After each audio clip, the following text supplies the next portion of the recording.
외국 유학 중 서로 첫눈에 반해 지금은 결혼 7년 차인 30대 하씨 부부. 이 부부는 7년이라는 결혼 생활을 이제 마무리한다고 하는데요. 이들의 갈등이 시작된 건 바로 신혼 초에 했던 약속 때문입니다. 그 약속은 바로 효도는 셀프로였는데요. 이 안건은 남편이 먼저 꺼낸 얘기입니다.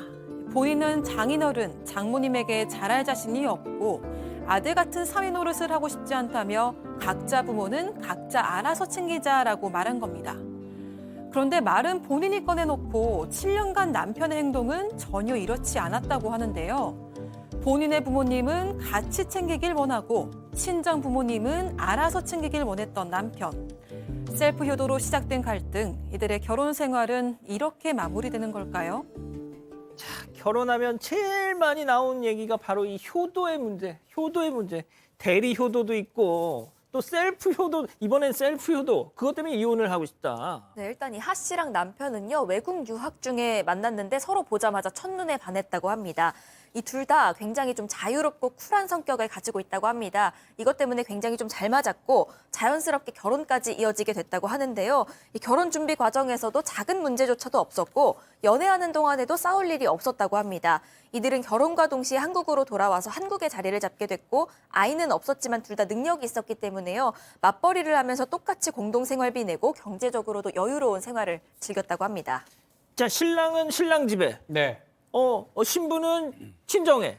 저 말끔히 해결됐는데 그렇죠. 왜? 뭐 그 얘기를 했다고 해요. 신혼 초에 이제 남편이 자 우리 그냥 깔끔하게 내가 이제 외동이고 이러니까 내가 좀 싹싹하지 못해서 그래서 나는 그냥 우리 부모님한테 효도하고 니는 자기 부모님한테 효도하고 셀프 효도하자. 깔끔하지 않냐 각자 이렇게 얘기를 하는데 사실 아내 입장에서는 이게 뭐 외동하고 싹싹한 건 뭐 관계도 없는 것 같은데 어쨌든 뭐 외국 생활 오래 했다고 하면 셀프 뭐 이렇게 하잖아요 지금 저렇게 하니까 잘 모르는 것 같다 해서 그래요 뭐 그렇게 합시다라고 받아들였다고 합니다. 자, 아무튼 뭐 서로 이렇게 부부가 동의를 했으니까 문제가 없을 것 같은데 문제가 없었으면 지금 여기서 이걸 얘기를 하지 않을 거 아닙니까? 문제가 생긴 거예요, 팀장님. 문제가 됐죠. 뭐가 문제가 됐냐면은 갈등이 생겼는데 첫 번째 갈등입니다.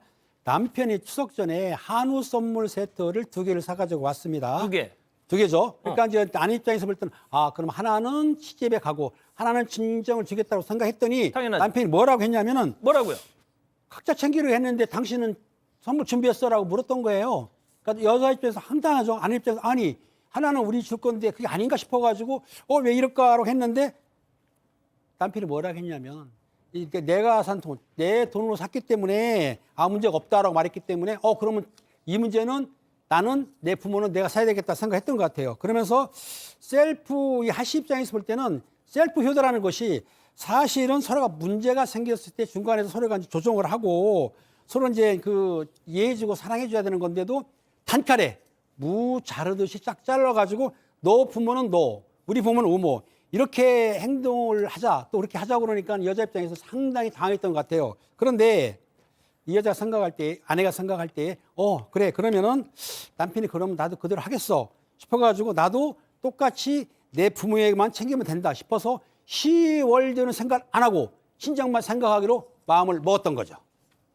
근데 이제 뭐 처음에 이 셀프를 하자라고 주장했던 신랑 입장에서는 한우 세트 2개를 샀어요. 그리고 그 자기 집에만 갖다 주는 게 뭐 이 남자 입장에서는 문제가 이게 왜 문제지라고 생각은 했을 것 같은데. 진짜요?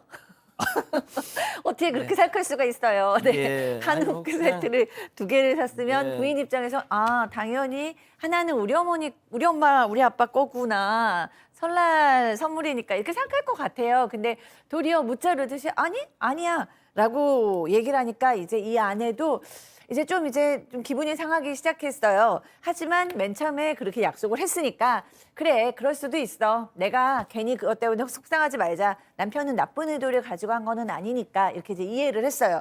그리고 본인 엄마, 그러니까 친정 엄마 생신이 왔어요. 그래서 상다리를 막 음식이 다리가 부러지도록 음식을 막 차린 다음에 또 돈 모았던 걸로 엄마한테 막 선물도 해주고 엄청 이렇게 생일 축하를 신나게 해드린 거예요. 그리고 이제 남편은 그때도 손도 깜빡하지 않았어요. 선물 당연히 없었고 음식도 도와주지 않았어요. 그런데 이제 시어머니의 생신이 다가오기 시작한 거죠. 근데 그때부터 이제 남편의 태도가 좀 변하기 시작합니다. 네, 제가 남편 역할을 좀 해보겠습니다. 진짜. 어떤 네. 일이 좀 있었냐 하면요. 네, 좀 잡아주시죠. 네. 자, 누가 남편? 제 우리 박 남편입니다. 변호사. 남편. 자기야, 우리 엄마 다음 주 생일이잖아. 음식 뭐 해드릴 거야? 무슨 얘기를 하는 거야? 음식을 내가 왜 줘? 자기 엄마 생일은 자기가 해. 우리 그렇게 하기로 했잖아. 아니, 자기 좀 너무하네. 그거랑 이게 같냐고. 내가 요리를 못하잖아, 요리. 요리를 못하면 맛있는 곳으로 외식하게 음식점을 잡아. 레스토랑을 예약을 해. 그게 우리 얘기한 거잖아. 와, 우리 엄마가 지금 은근 기대하고 있을 낀데 너무한 거 아이가? 됐다, 치아라고 막. 야. 연기입니다, 연기. 연기. 예, 죄송합니다. 좀 오바. 그러니까 이제 다시 정리를 하자면 한우 세트 2개를 샀어요, 신랑이. 자, 그래서 이거 하나는 우리 친정 갖다 주는 거구나 했더니 아니 왜 내가 내 돈 주고 샀는데 너네 엄마 아빠한테 갖다 줘? 이거 우리 엄마 아빠한테 주는 거야? 이렇게 했더니 그때부터 이제 그래 좋아 오케이 접수하면서 나는 나 너는 너 이렇게 딱 이제 교통 정리를 한 거예요. 자, 그런데 이번에 친정에 부모님들 생신이어가지고 이 아내가 가가지고 탁 상다리가 부러지도록 막 이런 세팅을 딱 하고 왔더니 자기야 그럼 우리 엄마 아빠는 하면서 시부모님 것도 차려라 했더니 방금 두 분이 연기한 그 상황이 벌어진 거 아닙니까? 싸웠습니다. 예. 자, 이렇게 정리가 됐어요. 자, 그러면 이렇게 정말 이 한우 세트 2개를 홀랑 다 가져갈 생각을 했던 이 남편 입장에서는 이 아내의 이 대응도 저는 이게 합리적이라고 생각하는데요. 그런데 어쨌든 본인은 이거에 대해서 문제 제기를 했잖아요. 아내가 지금까지 뭐 당신이 원하는 대로 했는데 왜 이제 와서 이런 소리를 해? 라고 나오니까 좀 단단히 빈정이 상한 것 같습니다. 그 이후로도요, 이 남편은 효도 얘기만 나오면 아주 사사건건 시비를 걸기 시작합니다. 이후에 이 하 씨가 굉장히 오랫동안 자기가 모아온 돈으로 부모님이랑 유럽 여행을 가려고 계획을 짜고 있었습니다. 그랬더니 남편이 비아냥거리면서 그럼 휴일에 나는 뭐 혼자 집에 있으라는 거지? 우리 부모님도 유럽 한 번도 안 가봤는데 진짜 너무하다 이런 얘기를 하는가 하면요. 하 씨가 부모님 집에 주말에 혼자 다녀오면 이 남편은 아니 결혼했으면 우리 가정 더 챙겨야 하는 거 아니냐? 무슨 마마걸도 아니고 왜 매일 부모님 집에 가냐라면서 선 넘는 발언까지 이어갔다고 합니다. 하 씨는 이런 남편 때문에 상당히 혼란스러울 수밖에 없거든요. 왜냐하면 하 씨 입장에서는 본인이 셀프 효도하자고 해놓고 뭐 어쩌란 거냐 이런 생각이 들 수밖에 없는 상황인 거죠. 야, 소장님. 네. 그러니까 이 정도 제가 앞서 이제 한우 세트 얘기했을 때는 이제 뭐 얘기를 풀어 가려고 일부러 네. 그렇게 화두를 맞아요. 던진 거였고 네. 왜 세트를 2개를 샀는데 그걸 보통 세트 하나만 갖다 드리지 않나요? 그렇죠. 예. 그러니까요. 그러니까 맨 처음에는 저도 맨 처음에 그냥 우리 각자 부모를 챙기자라고 얘기할 때는 그냥 개인주의자구나. 그러니까 외국에서 워낙에 공부도 오래 하고 살다 보니까 그냥 개인주의자적으로 너는 너의 걸, 나는 나의 걸 최선을 다하다가 우리가 부부 공동체로서 또 부부의 역할도 잘 하자라는 의미인 줄 알았는데 지금 이 남편이 하는 행동을 보니까 이기적인 사람이에요. 그러니까 이 개인주의자라고 얘기할 수가 없어요. 얘기는 뭐냐면 나는 우리 어머니를 챙기는데 너네 어머니는 어머니 아버지는 못 챙기겠고 너는 니네 어머니 아버지도 챙기면서 우리 어머니 아버지도 챙겨야 된다는 얘기잖아요.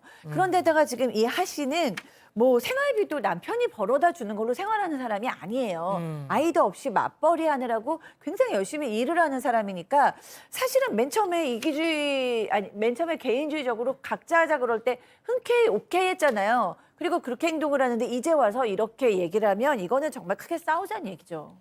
자, 이제라도 나의 미스테이크 딱 이렇게 깨달았다면 본인도 친정 그러니까 처갓집. 처갓집 처가예요. 처가 장인 장모한테 이렇게 잘하는 모습을 보이면 이 아내가 따라서 또 이렇게 호응을 할 거 아닙니까? 그런데 이 남편분이 사실은 그렇지 않습니다. 처가 잘하지 않고 오히려 하 씨한테 은근히 바라기만 하고 자기는 행동을 안 하는 거예요. 그런데 하루에 문제가 생겼습니다. 친정 엄마가 교통사고를 당해서 병원에 입원했어요. 물론 크게 다치진 않았는데 병원에 입원하면 여러 가지 물건이 필요합니다. 휴지라든지 수건이라든지 필요한데 그걸 갖다 줘야 되는데 하 씨가 사실은 회사에서 급한 일이 있다 보니까 가지를 못한 거예요. 그 남편한테 전화를 했습니다. 자기야, 내가 지금 바쁜 일이 생겨서 어머니가 입원했는데 그 필요한 물건 좀 갖다 줄 수 있어라고 했는데 남편이 뭐라고 했냐면은 그거 자기가 알아서 해야지 라면서 겁했다는 건데 저는 이런 사이가 있다는 걸 이해를 못 하겠어요.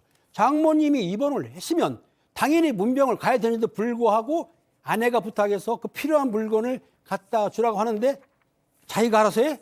아까 그 우리 박상희 소장님이 이기적이라고 그랬잖아요. 네. 이 기적인 사람이 확실합니다. 이런 사이 있으면 안 돼요. 자, 이렇게 하나씩 켜켜이 쌓이다가 네. 진짜 내가 이 인간하고 내가 이혼해야 되겠다라고 딱 생각이 든 결정적인 또 팍 이게 있었어요. 계기가 있었어요. 뭐 약속한 거고 이렇게 선을 지키면서 나는 친정 뭐 좀 시집 뭐 이렇게 그렇게 생각을 했는데 어느 날 갑자기 남편이 내가 가만 생각해 보니까 해보니 내가 100만 원을 좀 더 버니까 어, 너는 100만 원 덜 벌잖아. 안 돼. 그만큼 우리 집에는 니는 100만 안 원만큼 좀 더 돼. 잘해야 된다라고 얘기를 한 겁니다. 이게 무슨 소리냐라고 얘기하니까 아니 내가 좀 더 버는데 같이 하면 되느냐. 그만큼 잘해야 되는데 한국에 보니까 며느리 도리 이런 게 있는데 당신은 좀 그런 걸 너무 안 하는 것 같다. 최소한 명절이나 생신상 부모님 생신상은 당신이 좀 챙겨야 된다. 아니 유학하다가 만났다면서 한국에 보니까 며느리 며느리 이렇게 도리 뭐 이렇게 했던 것 같아요. 그러면서 대리 효도, 셀프 효도를 떠나서 자꾸 얘기를 하니까 이 남편 모습에 실망을 하게 됐는데 은근히 좀 도리를 원하는 그 모습에 대해서 이 아내가 실망을 하게 된 겁니다. 충격적입니다. 내가 100만 원을 더 버니까 너는 그만큼 우리 집에다가 시댁에다 더 도리를 해야 한다. 자, 그러면 이쯤에서 별별 상담소 오늘의 궁금증 짚어보자. 자, 결혼 후에 분명히 셀프 효도하자고 했어요. 자, 그런데 이제 와서는 내가 100만 원 더 버니까 너는 며느리 도리 100만 원어치 더 해. 이런 걸 원하는 남편 어떻게 하면 좋겠느냐 이거. 예? 자, 일단 이걸 뭐 법적으로 따져야 될까요, 박 변호사님? 법으로는 조금 어렵습니다. 이혼을 하고 싶어 이제 이혼할 생각이 들었다는 거는 이제 사실은 많은 부부가 이혼할 생각들은 계속 들기도 하고 안 들기도 하는데 뭐 이걸로 이제 이혼 사유가 된다 말하기는 조금 아직까지는 그런 상황으로 보이고 뭐 혼인을 지속할 수 없는 중대한 사유에 해당하지는 않는 것 같습니다. 또 부당한 학대 같은 게 있어야 되거든요. 뭐 이렇게 해라 이렇게 하지 말라. 니만 효도해라 나는 안 하겠다. 이게 부당한 왜 학대라고 보기 웃으세요? 이게 너무 좀 이 상황이 진짜? 판례로 보기 좀 아니 어려워서. 근데 이게 예. 뭐 저런 경우가 어디 있어라고 하실지 모르겠지만 지금 채팅창에서도 저런 인간 있어라고 지금 다들 그러세요. 있습니다. 있어요. 근데 있는데 이게 이제 일반화돼 가지고 뭐 이혼 법정에 나오거나 이런 사례는 사실 드물거든요. 또 이렇게 이걸 지켜가는 것 자체가 이혼을 하지 않는 거예요. 이혼하는 사람이라면 가정에 파탄이 일어났으면 이런 것도 어렵거든요, 사실은. 그런 거 봤을 때는 이 법적으로 이혼을 얘기하기는 조금 아직까지 어려운 그렇죠. 상황이다 예. 말씀드리겠습니다. 자, 일단 팀장님부터 조금 짧게 이 부부에 대해서 어떤 조언을 하고 싶으신지. 셀프를 하지 마시고 남편은 아내한테 잘하지 않습니까? 아내와 말 잘 들으면은 시가도 편하고 신적도 편하다. 그래서 결혼하시는 분들은 자기 주장을 내세우지 말고 아내를 위해서 사랑하고 아내 편으로 되면은 만사가 형통합니다. 자, 소장님. 네, 저는 남편이 계속 쿨하게라는 쿨한 듯한 모습을 지니고 있지만 사실 속은 굉장한 마마보이다. 그러니까 마마보이 자기 부모님만 생각하고 이기적인 아주 어린이의 모습을 가지고 있다. 그래서 누군가가 도대체 부부란 무엇이고 어떻게 살아야 되는지 A부터 Z까지 지금 다시 가르쳐줘야 돼요. 근데 아내 말은 듣지 않을 테니 뭐 어르신이든지 뭐 누군가가 좀 가르쳐줘야 되는데 네, 첫 번째로 부부를 결혼을 했으면 아내가 첫 우선이 돼야 된다. 그리고 한국 사회에서는 양가 부모님을 함께 잘 해드려야 된다. 그러나 우리의 능력 안에서 우리가 할 수 있는 한도 내에서 우리가 행복한 수준에서 해야 한다. 네, 그렇게 알려드리고 싶어요. 그렇군요. 자, 박 변호사님. 가르쳐야죠. 너무 몰라요. 며느리 도리 같은 소리 하고 있고 사실은 한국에 오래 안 있었어서 이럴 수 박 있다고. 변호사님 이 방송이라서 막 괜히 그러시는 거 아닙니다. 본인은 어떠세요? 저는 아예 그냥 너무 잘하진 않지만 철저하게 하여튼 잘합니다. 철저하게 그게 뭐냐면 딱 잘라서 반반. 그게 아니고요. 반반도 중요하고 그것도 중요하고 더 나아가서 더 이쪽에 더 잘해야 되거든요. 사실은 저는 장인 장모한 잘해야 되고 또 저희 아내는 시어머니 시아버지 잘해야 돼요. 그게 가장 중요하거든요. 제가 선물을 샀다 하더라도 아내를 줘가지고 보내는 거고요. 아내가 돈을 준다 하더라도 제가 주는 것처럼 장인 장모한테는 그게 전략적인 거예요. 그렇게 하는 게 맞는데 왜 이 바보 같은 행동을 합니까? 정말 몰라서 그런 거라면 설명을 좀 해줘야 됩니다. 설명해주고 또 좀 죄송한 얘기지만 이 아내분도 좀 솔선수범해가지고 잘하고 이래가지고 갈등을 해결해야 되지. 막 이러니까 나도 그래야 되고 100만 원 뭐 이런 얘기 하는 거는 더 갈등이 좀 쌓일 것 같다는 생각이 좀 듭니다. 아, 우리 가족 여러분들 많은 말씀 주고 계세요. 네, 일단 토리토님 선택적 셀프냐 이거 내로남불이다 이런 말씀 해주셨고요. 이초코님 우리 부모님에게 이런 별별 상담소 얘기해드리면 요즘 애들 이런 거 계산하고 따지냐면서 혀를 차고 한심해하신다고 해주셨습니다. 블루에그님은 이혼해서 각자 자기 부모 챙기며 사는 게 답이다라고도 말씀해주셨습니다. 알겠습니다. 자, 별별 상담소 오늘 이렇게 정리하고요. 이 사건의 진실을 추적하고 싶으십니까? 그렇다면 사반 채널을 구독해주세요. 지금까지 이자연 기자였습니다.